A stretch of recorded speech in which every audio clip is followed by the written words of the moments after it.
Thank you very much for that, Peter.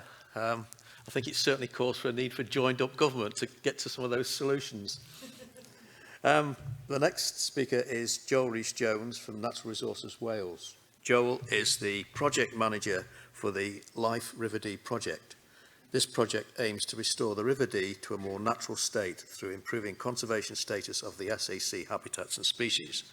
Joel's presentation will focus on the River Dee project. Joel.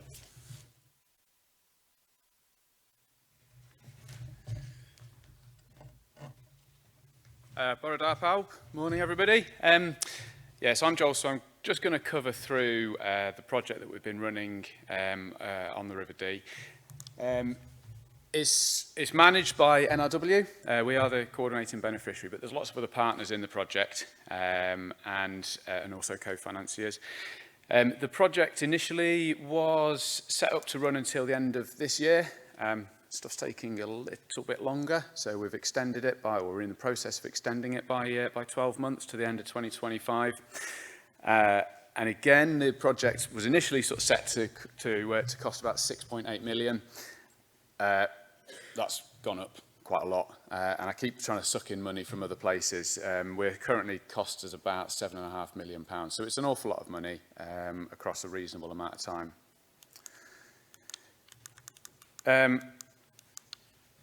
There's quite a few objectives to the project, but principally what we're looking at is improving constraints to fish migration. That's a really big element of it. So, looking at removing weirs, building fish passes and things like that.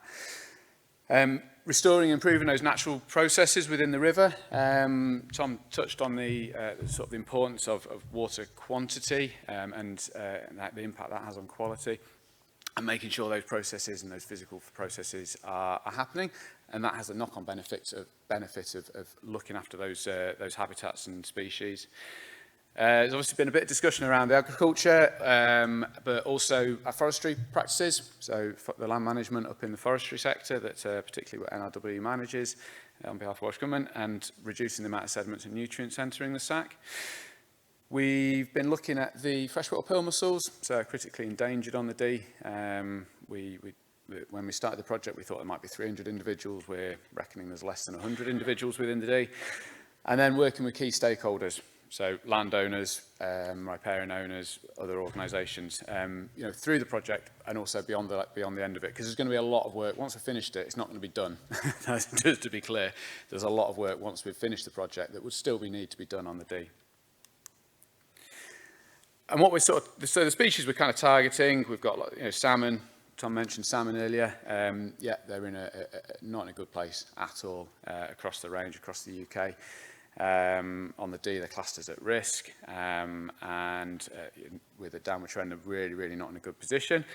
And then lamprey species, so we've got 3 species of lamprey on the Dee, the Ranunculian habitat, and these are all of the habitats and species that we're looking at working on through the lifetime of the project. A bit of mention on issues earlier. This is a video that was taken by Ollie Lowe. He's our fluvial geomorphologist within NRW, and this is at one of our sites that we're going to be looking at. This is at Irbystock Weir. I've spent too much time at the weir, sitting watching fish. I'm a bit of a fisheries nut. And on this side of the weir, I've never seen a fish pass, ever.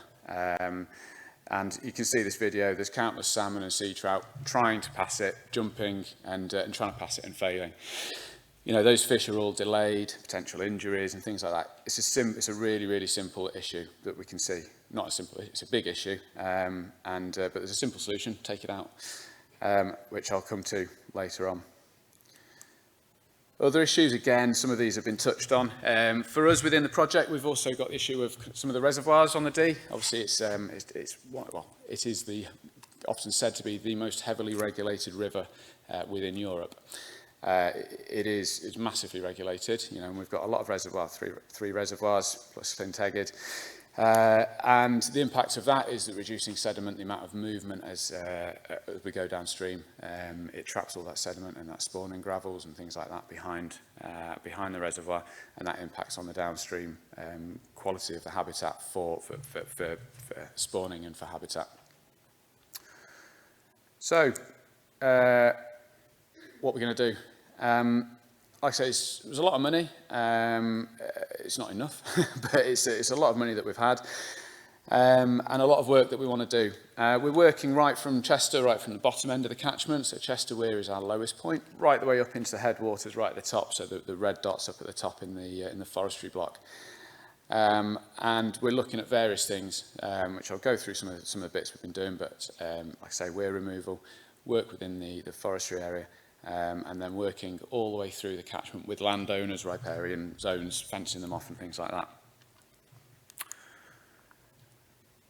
So some of the, I think there's quite a lot of down stuff, negativity about, the issues we've got, and they're massive issues, don't get me wrong, but I feel we've achieved a lot through the project, and I just want to run through, I've got a lot of photos, so I'm going to fly through these.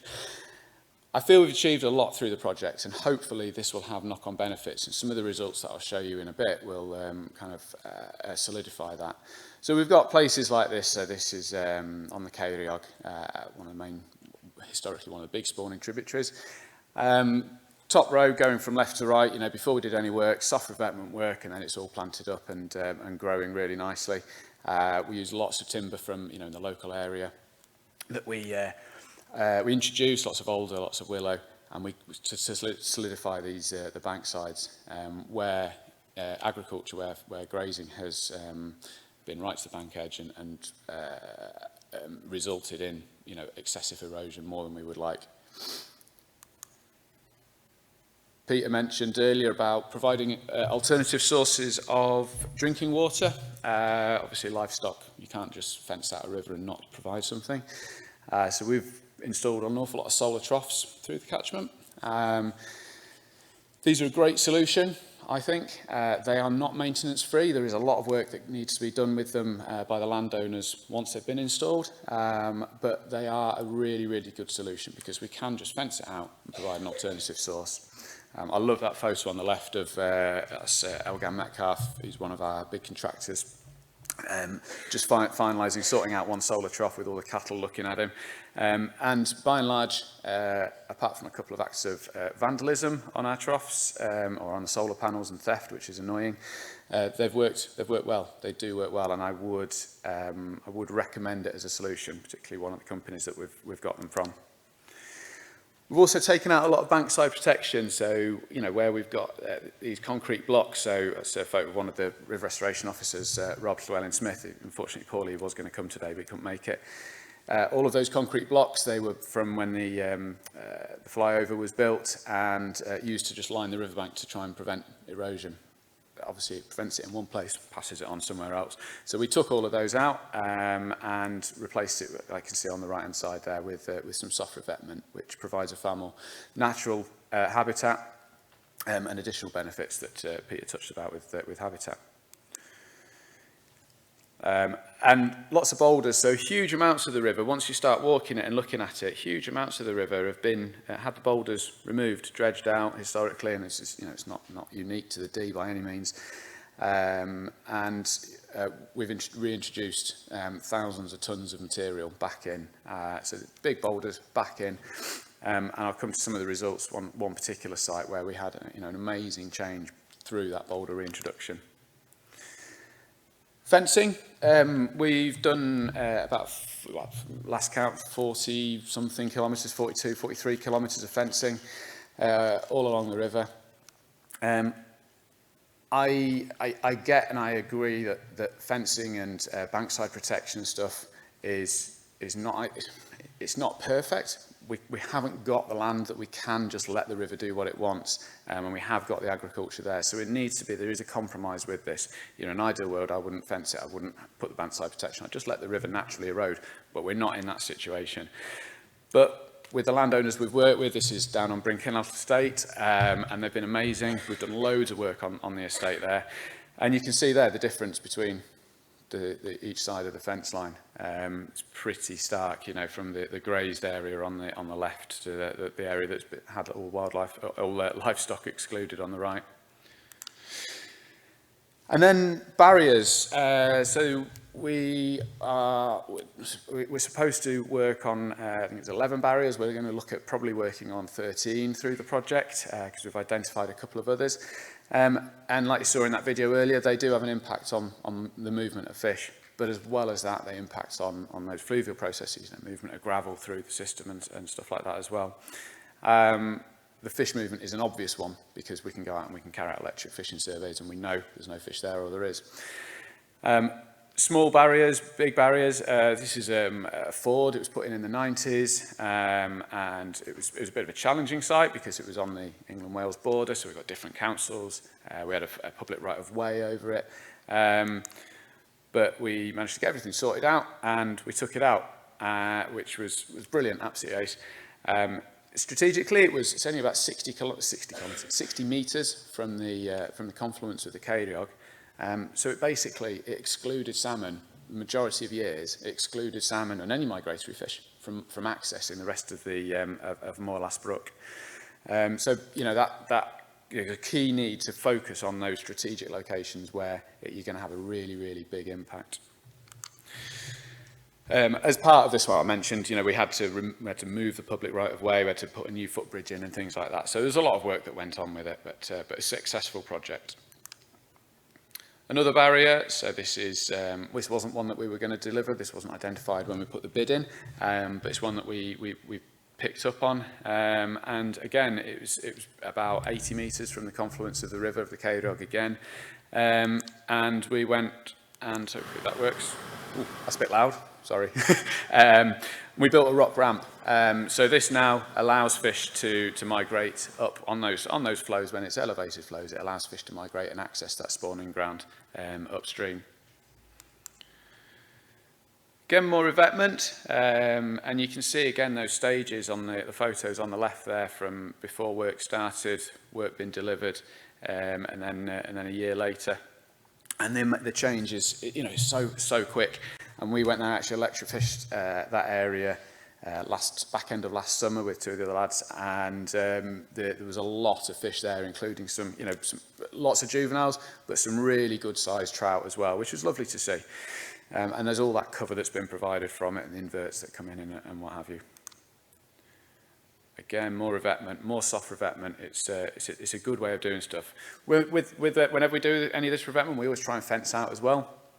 And fencing has ranged from a couple of metres as a minimum that we kind of get from farmers up to 50, 60, 70 metre buffer strips alongside the river in certain areas, which give us a huge area to work with. And that, it's just from the farmers seeing what we do, and they understand, starting to understand the benefits. And, when we do electric fishing surveys on their land, we say to them, we're going to be doing it, come down, see what there is. And they go, it opens people's eyes and people realise what they've got and what they want to protect. This site, you see, again, still on the Ceiriog, so up above Llanarmon, DC. We fenced it out and we introduced loads of boulders into there. I think it was about 300 tonnes of boulders into there. It was a really featureless section of river.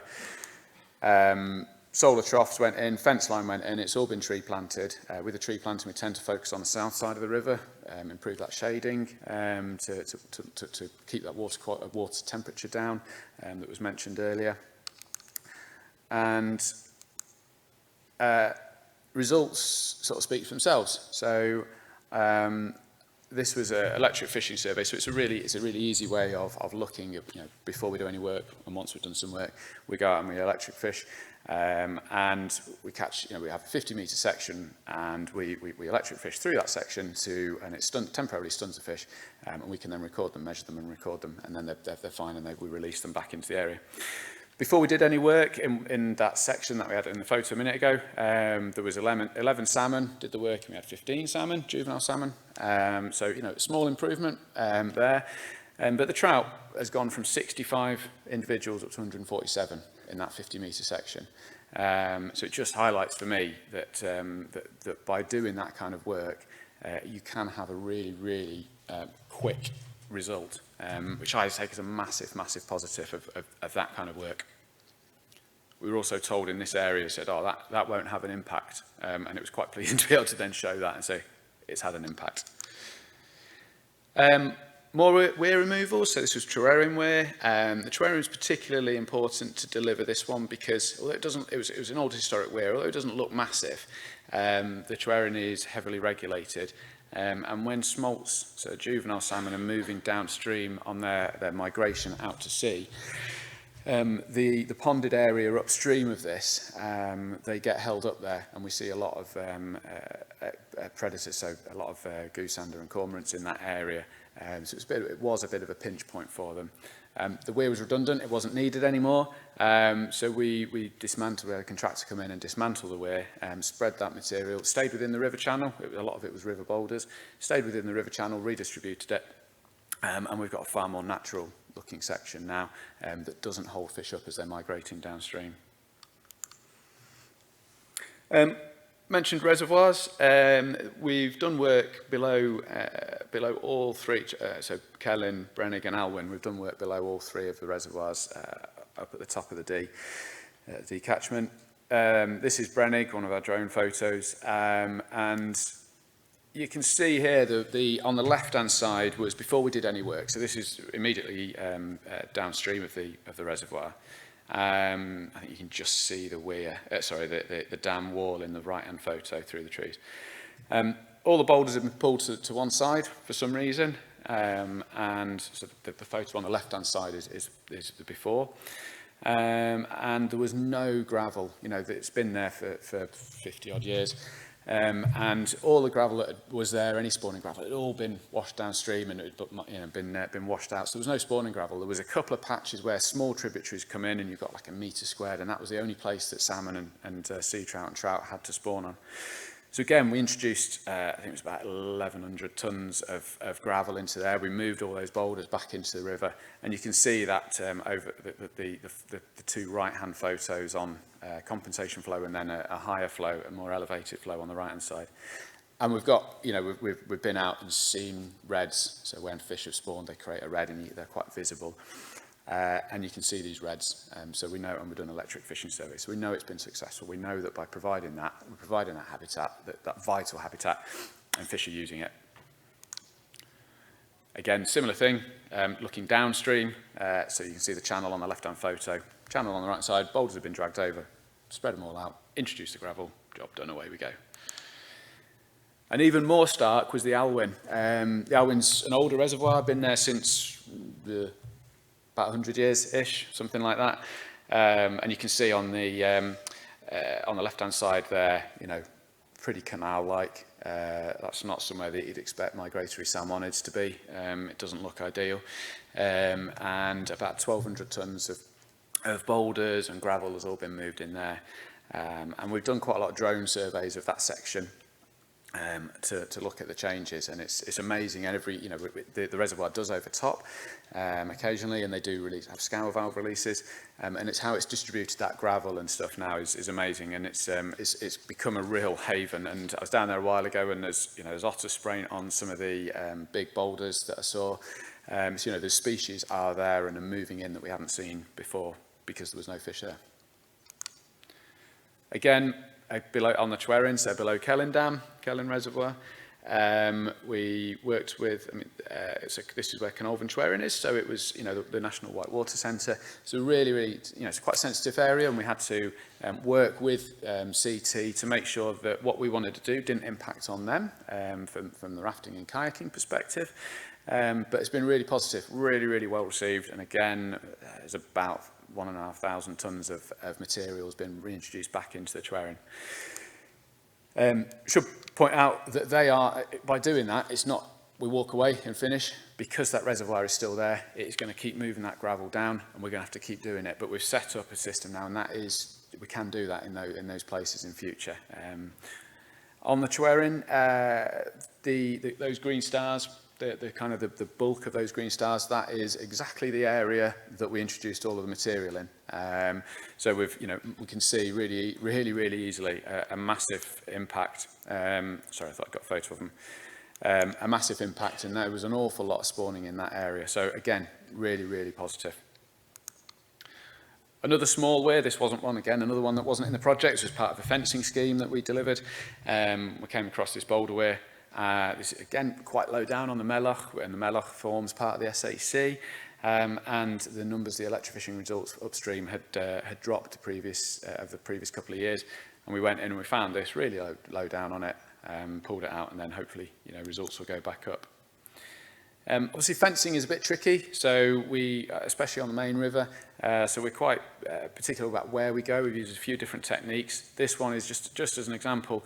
It's just plain strands without stock mesh, so very, very high tensile, so that any brash that's coming down, it's just to say we can fence in big rivers areas, flood areas, but you've got to have that plain strand so that stuff can just wash off it.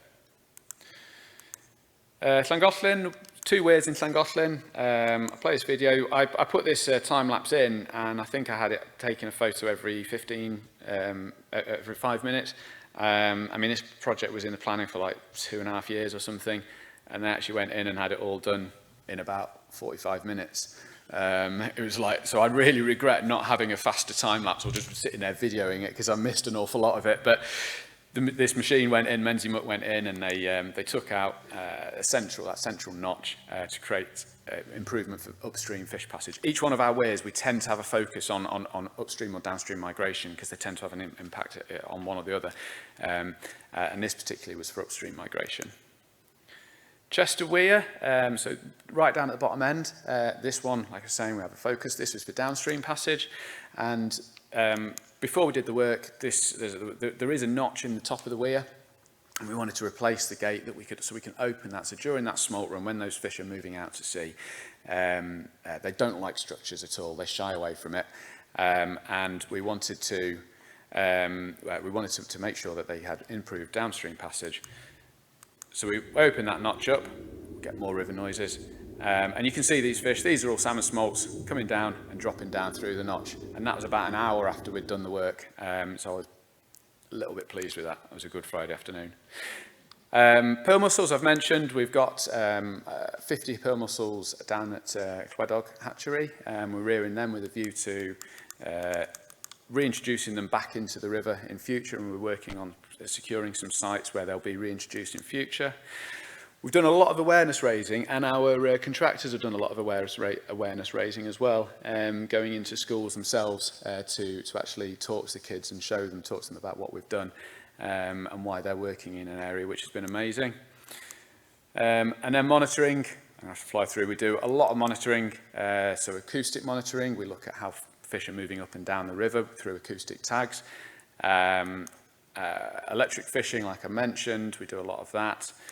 And then red counting and drone surveys. So these are, all those light areas are river lamprey reds or nests spawning areas.